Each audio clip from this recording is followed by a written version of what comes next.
Short seller సంస్థ Hindenburg మూసివేత దిశగా ప్రయాణిస్తోంది. Hindenburg research founder Nathan Anderson ఈ విషయాన్ని ప్రకటించారు. మూసివేతపై లేఖ విడుదల చేశారు ఫౌండర్ అండర్సన్. ఎలాంటి భయాలు, వ్యక్తిగత విషయాలు, అనారోగ్య కారణాలు లేవని ప్రకటించారు. దేశంలో సంచలనం సృష్టించింది హిండెన్బర్గ్ నివేదిక. అదానీ గ్రూప్స్ వ్యాపారాలపై సంచలనాత్మక ఆరోపణ చేసింది. దేశ రాజకీయాల్లో వివాదాస్పదమైనటువంటి హిండెన్బర్గ్ సర్వేలు రాజకీయ దుమారాన్ని లేపాయి. అప్పట్లో మోదీ అదానీ వ్యాపార బంధంపై కూడా విపక్షాలు పెద్ద ఎత్తున ఆందోళన చేపట్టాయి. హిండెన్బర్గ్ నివేదికలతో భారత రాజకీయాలను కుదిపాయి. ఈ నేపథ్యంలో హిండెన్బర్గ్ సంస్థని మూసివేస్తున్నట్లుగా ఆ సంస్థ చీఫ్ ప్రకటించారు. ఎలాంటి భయాలు కానీ, ఎలాంటి వ్యక్తిగత విషయాలు కానీ, అనారోగ్య కారణాలు లేవని ఆయన ప్రకటించి ఆశ్చర్యానికి గురి చేశారు.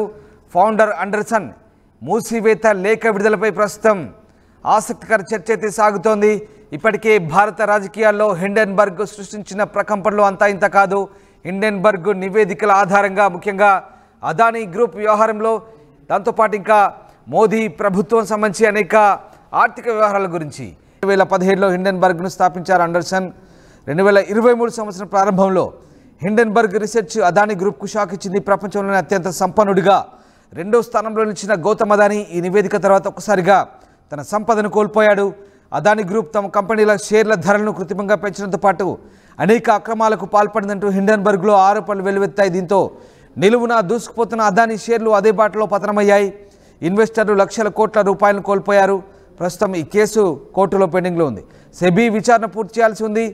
అదానీ గ్రూప్పై ఆరోపణలపై సంచలనం సృష్టించిన హిండెన్బర్గ్ రీసెర్చ్ కంపెనీ వరుసగా 2 సార్లు అదానీ కంపెనీల అవినీతి బయటపెట్టిందని వార్తలున్నాయి.